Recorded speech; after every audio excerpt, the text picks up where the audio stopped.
முதல்ல உங்கள் அத்தனை பேருக்கு என்னுடைய பாராட்டுகளை நான் தெரிவித்துக் கொள்ள விரும்புகின்றேன். சென்ற 4 நாட்களுக்கு முன்பு இந்த வட மாவட்டங்கள்லாம் பெருமழை, கனமழை, சென்னை உட்பட கடலூர், அதே மாதிரி இங்கே ராணிப்பேட்டை மாவட்டத்தையும் கனமழையிலையும் நீங்கள் அத்தனை பேரும் களத்தில் நின்று மக்கள் பணி செஞ்சு உங்களால் எவ்வளோ உதவி செய்ய முடியுமோ மக்கள் பணியை செஞ்சீங்க. அதனால தான் அந்த வெள்ளத்திலேருந்து மீண்டு வர முடிந்தது. அதற்கு முதல்ல என்னுடைய பாராட்டுகளையும் வாழ்த்துக்களையும் நான் தெரிவித்துக் கொள்கின்றேன். மாநில சுற்றுச்சூழல் ஆணையத்துடைய துறை செயலாளர் சார் வினோத் காந்தி அவர்களுக்கு என்னுடைய பாராட்டுகளை நான் தெரிவித்துக் கொள்கிறேன். ராணிப்பேட்டை மாவட்டத்திற்கு பலமுறை வந்திருக்கின்றேன், உறுப்பினராக வந்திருக்கின்றேன், பிரச்சாரத்திற்கு வந்திருக்கின்றேன், நிகழ்ச்சிகளுக்கு, திருமண நிகழ்ச்சிகளுக்கு, பல்வேறு நிகழ்ச்சிகளுக்கு வந்திருக்கின்றேன், இளைஞரணி செயலாளராக வந்திருக்கின்றேன், சட்டமன்ற உறுப்பினராக வந்திருக்கின்றேன், விளையாட்டுத்துறை அமைச்சராக வந்திருக்கின்றேன். ஆனால் இந்த முறை மறக்க முடியாத ஒரு அனுபவம். ஏன்னா முறையாக துணை முதலமைச்சர் அப்படின்ற அந்த பொறுப்பை ஏற்ற பிறகு உங்களை எல்லாம் சந்தித்து வந்திருக்கின்றேன். தலைவர் அதை அறிவித்த உடனே அத்தனை பேரும் தமிழ்நாட்டில் இருக்கக்கூடிய அத்தனை பேரும் சென்னைக்கு படையெடுத்து வந்தாங்க. பார்த்து வாழ்த்து தெரிவிக்கணும்னு நான் அப்போ எல்லாத்தையும் சொன்ன ஒரே வேண்டிய ஒரு ஒன்று தான், தயவுசெய்து யாரும் சென்னைக்கு வராதிங்க, உங்கள் மாவட்டத்திற்கு நானே வரேன், நானே வந்து உங்களை சந்தித்து உங்களை வாழ்த்துக்களை பெறுவதற்கு உங்கள் மாவட்டத்துக்கு நானே வரேன் அப்படின்னு. அதன்படி இன்றைக்கு உங்களுடைய வாழ்த்துக்களையும் பெறுவதற்காகத்தான் நான் இங்கே வந்திருக்கின்றேன். இது சார்பு நிர்வாகிகளுக்கான ஒரு ஆலோசனை கூட்டம். இங்கே நான் துணை முதலமைச்சராகவோ கழக தலைவர் அவர்கள் நியமிக்கப்பட்ட சட்டமன்ற தேர்தல் ஒருங்கிணைப்பு குழு உறுப்பினராக மட்டும் நான் பங்கேற்கவில்லை.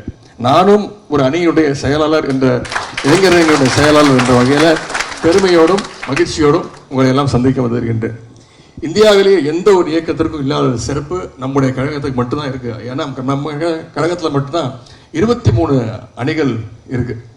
அணிகள்னு சொல்றோம், இங்கிலீஷ்ல வந்து விங்னு சொல்லுவோம். Youth wing, IT wing, doctors wing, medical wing, engineers wing, பொறியாளர்கள் அணி அப்படின்னு சொல்றோம். விங்குன்னா அதுக்கு இன்னொரு தமிழ்ல வந்து சிறகுகள் அப்படின்னு அர்த்தம். அந்த சிறகுகள்லாம் சரியா செயல்பட்டாதான், அது உயர உயர பறந்தாதான் வெற்றியை நம்ம சந்திக்க முடியும், வெற்றி நம்ம தேடி வரும். அப்படிங்கிறது நீங்க அனைவரும் மனதில் வச்சுக்கணும். நம்முடைய கழகத்துக்கு மட்டும்தான் 23 இதயங்கள் இருக்கு அப்படின்னு சொல்ற அளவுக்கு இந்த 23 அணிகளும் துடிப்போடவும் துணிச்சலோடவும் செயல்பட்டு இருக்கீங்க. நம்முடைய கழகம் தான் ஹிந்தி எதிர்ப்பு போராட்டத்தையும் பார்த்திருக்கு, எமர்ஜென்சியும் பார்த்திருக்கு, நள்ளிரவு கைதுகளையும் பார்த்திருக்கு, மிஸ்ஸாவை பார்த்திருக்கு. இப்படி நம்முடைய கழகத்திற்கு மிகப்பெரிய வரலாறு இருக்கு. கழகத்திற்கு மட்டுமல்ல, ஒவ்வொரு அணிக்கும் ஒரு வரலாறு இருக்கு. திமுக மாணவர் அணியை வரலாறு தவிர்த்துவிட்டு இந்திய எதிர்ப்பு போராட்டத்தை பத்தி நம்ம பேசாம இருக்க முடியாது. மாணவர் அணி இருக்கும்போது தான் இந்திய எதிர்ப்பு போராட்டத்தை கலந்துக்கிட்டோம். அதே மாதிரி இளைஞரணி பங்களிப்பை தவிர்த்து விட்டு தமிழ்நாட்டில் இளைஞர்களுடைய வளர்ச்சியை பற்றி நம்ம பேசாம இருக்க முடியாது. இப்படி மகளிர் அணி, தொண்டர் அணி, வழக்கறிஞர் அணி, சிறுபான்மையினர் அணி, மீனவர் அணி, விவசாயிகள் அணின்னு ஒவ்வொரு அணியை பற்றி பேசினா மணிக்கணக்கில் இல்லை, நாள் கணக்கில் கூட பேசலாம். ஒவ்வொரு அணிக்கும் ஒரு சிறப்பு இருக்கு. அப்படிப்பட்ட பெருமைக்கு கழக சார்பு அணிகளை சேர்ந்த மாவட்ட, ஒன்றிய, நகர, பேரூர் பகுதி கிளை நிர்வாகிகளை எல்லாம் சந்திக்கிறதுல நான் ரொம்ப பெருமைப்படுறேன்.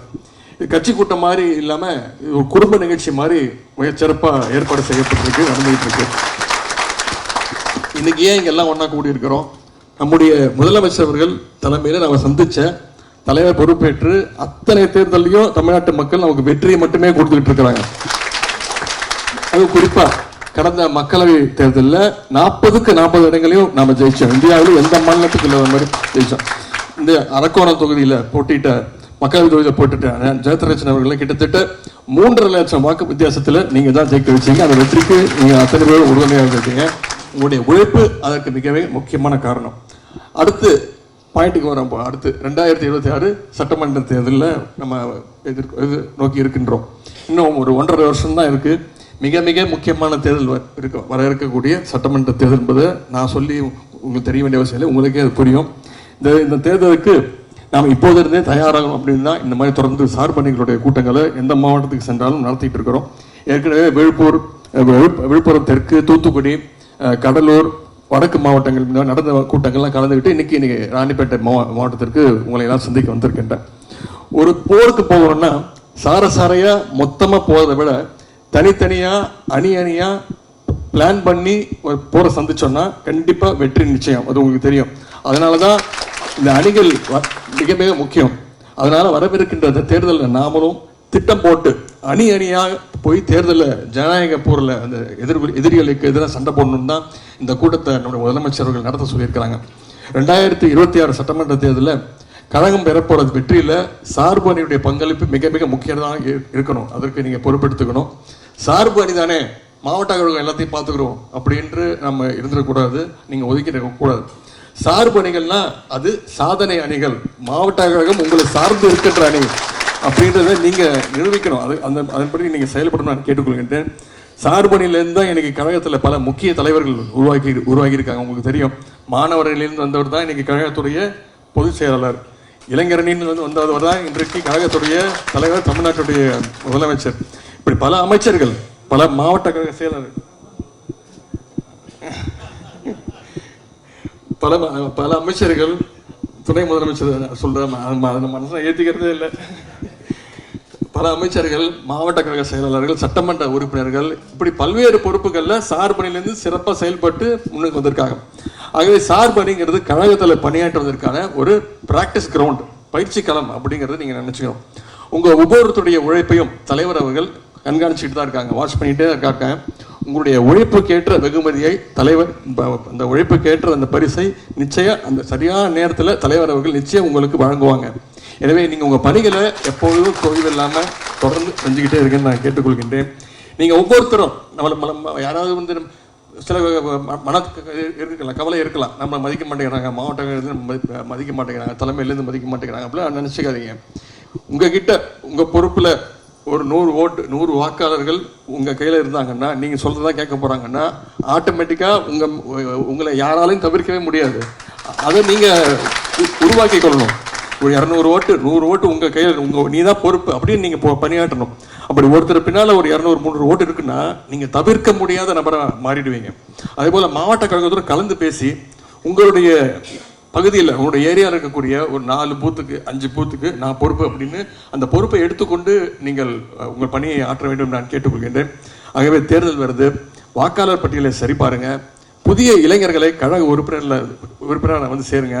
நம்முடைய முதலமைச்சர் அவர்கள் இந்த கடந்த 3.5 வருஷத்துல பல்வேறு திட்டங்கள், நிச்சயம் ஒரு வீட்டுக்கும் ஒருத்தராவது அந்த வீட்டில் ஏதாவது ஒரு திட்டத்திலேயாவது பயன்பட்டிருப்பாங்க. அவங்களோட உட்காந்து போய் பேசுங்க, பொதுமக்களோட பேசுங்க, திண்ணை பிரச்சாரம் பண்ணுங்க. நிறைய திட்டங்கள் இருக்கு, அதுல சில திட்டங்கள் மட்டும் குறிப்பிட விரும்புகிறேன். விடியல் பயண திட்டம், மகளிருக்கு இலவச கட்டணமில்லா பயண திட்டம். ஒவ்வொரு மகளிரும் கிட்டத்தட்ட 580 கோடி முறை பயணம் பண்ணியிருக்காங்க மகளிர். இந்த திட்டத்தின் மூலம் 580 கோடி முறை ஒரு மகளிரும் மாசம் 900 1000 ரூபாய் வரைக்கும் இந்த திட்டத்தின் மூலம் சேமிக்கிறாங்க. அதே மாதிரி பார்த்தீங்கன்னா காலை உணவு திட்டம், இந்தியாவிலே முதல் முறையா மாணவர்களுக்கு இலவச காலை உணவு திட்டம். இப்போ பக்கத்து மாநிலங்கள்லாம் அதை வந்து பார்த்துட்டு போறாங்க, எப்படி அதை செயல்படுத்துறீங்க அப்படின்னு. முன்னாடி பெற்றோர்கள்லாம் வந்து வருத்தப்படுவாங்க, காலையில் எழுந்திரிச்சு சமைக்கிறதுக்கு நேரம் இருக்காது, பிள்ளைங்க ஸ்கூலுக்கு அனுப்பிச்சிடுவாங்க. ஆனால் இன்னைக்கு குழந்தை ஸ்கூலுக்கு அனுப்பிச்சாலும் பரவாயில்ல, நம்மளோட முதலமைச்சர் இருக்காரு, நம்மளோட திராவிட மாடல் அரசு பார்த்துக்குது, குழந்தை பசியோடு இருக்காது, நல்லா சாப்பிட்டுட்டு ஸ்கூலுக்கு போகுது அப்படின்னு இன்னைக்கு பெற்றோர்கள் நிம்மதியாக இருக்காங்க. அதே மாதிரி கலைஞர் மகளிர் உரிமை தொகை திட்டம், 10ஆம் வகுப்பு 12ஆம் வகுப்பு வரைக்கும் அரசு பள்ளியில் படித்து எந்த காலேஜில் போய் படித்தாலும் சரி, அரசு பள்ளியில் படிச்சுட்டு உயர்கல்வி படிக்கணும், மாணவர்கள் பள்ளிக்கூட படிப்போடு நிறுத்திடக்கூடாது, காலேஜ் போய் படிக்கணும் அப்படின்னு தமிழ் புதல்வன் திட்டம், புதுமை பெண் திட்டம், மாசம் 1000 ரூபாய் ஊக்கத்தொகை, இதெல்லாம் மக்கள்கிட்ட எடுத்து கொண்டு போய் சொல்லுங்க, ஞாபகப்படுத்துங்க. மிகப்பெரிய பிரச்சனையே மறதி தான். ஒரு திட்டத்தை கொண்டு வந்தோம்னா, இன்னொன்று உதாரணம் சொல்ல பார்த்தீங்கன்னா 1.5 வருஷமா கொடுத்துட்டு இருக்கோம். போன செப்டம்பர் மாசத்துலேருந்து இப்போ வரைக்கும் கலைஞர் மகளிர் உரிமை தொகை திட்டம் கொடுக்கவே முடியாதுன்னாங்க. ஆனால் தலைவர் அவர்கள் சென்ற செப்டம்பர் மாதம் பேரறிஞர் அண்ணாவுடைய பிறந்த நாள் ஆரம்பிச்சு இன்னைக்கு வரைக்கும் மாசம் 1000 ரூபாய் 1,16,00,000 மகளிர் வாங்கிட்டு இருக்காங்க. அது வாங்கின ஒரு மாசம் 2 மாசம் 3 மாசம் ஞாபகம் வச்சிருப்பாங்க, அதுக்கப்புறம் அதை மறந்துடுவாங்க. அது பட்டு வந்துகிட்டே இருக்கும், அக்கௌண்ட்ல வந்துகிட்டே இருக்கும். இதை மக்கள்கிட்ட கொண்டு போய் ஞாபகப்படுத்திட்டே இருக்கணும். ஒரு வாக்காளரையும் குறைந்தது ஒரு 3 தடவை 4 தடவையாவது சந்திச்சு நேரடியாக தொடர்பு கொண்டு பேசுங்க. கழக அரசுடைய சாதனைகளை சின்ன கூட்டங்கள், பெரிய கூட்டங்கள் அரேஞ்ச் பண்ண வேண்டாம், தெருமுனை பிரச்சார கூட்டங்கள், துண்டு பிரசங்கள் மூலம் பொதுமக்கள்கிட்ட கொண்டு போய் சேருங்க. மாவட்ட கழகத்தோடு இணைஞ்சு அவருடைய வழிகாட்டுதலோடு இந்த பணிகளை எல்லாம் நீங்க செய்யணும்னு நான் கேட்டுக்கிறேன். தினமும் கழக பணி செய்யணும்னு தலைவர் ஏற்கனவே சொன்னார், ஏற்கனவே 30 மணி நேரம் சொன்னார். ஒரு நாளைக்கு 1 மணி நேரம், இல்லைன்னா சனி ஞாயிறில் ஒரு அரை நாள், ஒரு முழு நாள் முடிஞ்சால் கழகத்திற்காக உழைக்கிறதுக்கு நீங்கள் தயாராக இருந்துக்கோங்க. இப்போ களத்தில் எவ்வளோ உழைக்கிறோமோ அதை விட மிக முக்கியம் இன்டர்நெட், சோஷியல் மீடியா, சமூக வலைதளமும் மிக மிக முக்கியம். அதுலேயும் ஆக்டிவாக இருங்க. நம்மளுடைய பதிவுகளை போடும்போது கவனமாக போடுங்க. நமக்கு மட்டும்தான் வரலாறு உண்டு, திமுகவுக்கு மட்டும்தான் வரலாறு இருக்குது. அதனால் நம்முடைய வரலாற்றை மட்டுமே பேசினாலே போதும். இப்போ எதிர்கட்சி பார்த்தீங்கன்னா நேற்று மறைந்த முதலமைச்சர் ஜெயலலிதா அம்மையுடைய நினைவு நாள். அங்கே போய் பார்த்தீங்கன்னா முன்னாள் முதலமைச்சர் எடப்பாடி பழனிசாமி சொல்றாரு, அடுத்து நிச்சயமா ஆட்சிக்கு வரும்போது அதிமுக அப்படின்னு அவர் சொல்லிட்டு போயிட்டாரு. அதுக்கு நம்ம பதிலே சொல்ல தேவையில்லை. அவங்க கட்சியுடைய இன்னொரு அணி திரு டிடிவி தினகரன் அவரே வந்து பதில் சொல்லிட்டு போயிட்டாரு. இதெல்லாம் நடக்கவே நடக்காது, இதெல்லாம் கனவு அப்படின்னு. இதெல்லாம் இப்போ திமுக யாரும் சொல்ல தேவையில்லை, அவங்களே அடிச்சுக்கிறாங்க. அவங்களே நான் கூட ஒரு பொதுக்கூட்டத்தில் சொன்னேன், இது அவங்க நடத்துறது கல ஆய்வு கிடையாது, அது கலவர ஆய்வு. எந்த இடத்துல கூட்டம் போட்டாலும், எந்த மாவட்டத்தில் கூட்டம் போட்டாலும் அடிதடி எல்லாம் முடியுது, சேரெல்லாம் தூக்கிட்டு போயிடுறாங்க. அப்படிதான் இருக்கு எதிர்கட்சியுடைய நிலைமை. எனவே சோசியல் மீடியாவில் நம்ம அனைவரும் அத்தனை பேரும் ஆக்டிவாக இருக்கணும்னு நான் கேட்டுக்கொள்கின்றேன். நமக்குள்ள சில கருத்து வேறுபாடுகள்லாம் கண்டிப்பாக இருக்கும், ஆனால் அதுக்கெல்லாம் இதுக்கு நேரம் கிடையாது. அதெல்லாம் பேசி தீர்க்க வேண்டிய பிரச்சனைகள் தான், பேசி கண்டிப்பாக தீர்க்க முடிய வேண்டிய பிரச்சனைகள். அதெல்லாம் மூட்டை கட்டி வச்சுட்டு இனிமேல் அடுத்த 1.5 வருஷம் தேர்தல் களத்துக்கு நம்மலாம் தயாராகும்னு சொல்லிக்கொள்கிறேன். 2026 தலைவர் வந்து சொல்லியிருக்கார், 200 தொகுதிகளில் கழகம் வெற்றி பெறும் அப்படின்னு தலைவர் சொல்லியிருக்காங்கன்னா, அது உங்கள் மேலே வச்சிருக்கக்கூடிய, உங்கள் உழைப்பு மேலே தலைவர் மேலே வச்சிருக்கக்கூடிய அந்த நம்பிக்கை மட்டும்தான் ஒரே காரணம்.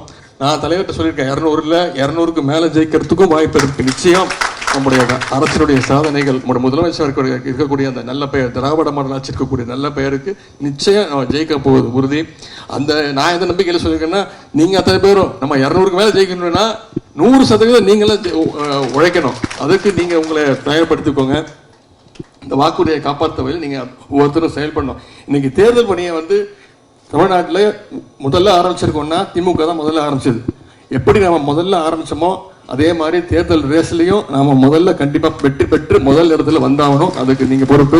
2026 கழகம் 7வது முறையாக ஆட்சி அமைக்க வேண்டும். தலைவர் அவர்கள் தொடர்ந்து 2வது முறையாக முதலமைச்சராக வரணும்னா இன்றிலிருந்து ஒவ்வொரு நாளும் அயராது, எந்த விதமான மனசுல எந்த பிரச்சனையும் இருக்கக்கூடாது, எந்த சிறு மனசுக்கு இதெல்லாம் ஒவ்வொருத்துக்குள்ள ஒரு சின்ன சின்ன மிஸ் அண்டர்ஸ்டாண்டிங்லாம் இருக்கும், அதெல்லாம் மறந்துட்டு கழகத்துடைய வெற்றி மட்டும்தான் முக்கியம் அப்படிங்கிறத சிறப்பான கூட்டணி, ஒரு வெற்றி கூட்டணி கண்டிப்பாக நம்முடைய தலைவர் அவர்கள் எப்படி தொடர்ந்து அனைத்து தேர்தலையும் ஒரு வெற்றி கூட்டணி உருவாக்கி கொடுத்துருக்கிறாரோ அதே மாதிரி இந்த முறையும் அந்த வெற்றி கூட்டணி அமைச்சு கொடுப்பார். எனவே நம்முடைய வேலை தலைவர் யாரை அறிவிக்கிறாங்களோ அவங்களுடைய வெற்றிக்காக நாம் அனைவரும் சேர்ந்து பாடுபடணும்னு நான் உங்கள் அத்தனை பேரை கேட்டுக்கொண்டு இந்த வாய்ப்பை கொடுத்த அண்ணன் ராணிப்பேட்டை காந்தி அவர்களுக்கு மீனுடைய வணக்கத்தை தெரிவித்துக் கொண்டு, அண்ணன் ஜெயத்ரசன் அவர்களுக்கும் என்னுடைய நன்றி தெரிவித்துக் கொண்டு, அனைத்து அணிகளுடைய நண்பர்கள் அத்தனை பேருக்கும் மீண்டும் என்னுடைய வணக்கத்தை தெரிவித்துக் கொண்டு வாய்ப்புக்கு நன்றி கூறி விடைபெறுகின்றேன். நன்றி, வணக்கம்.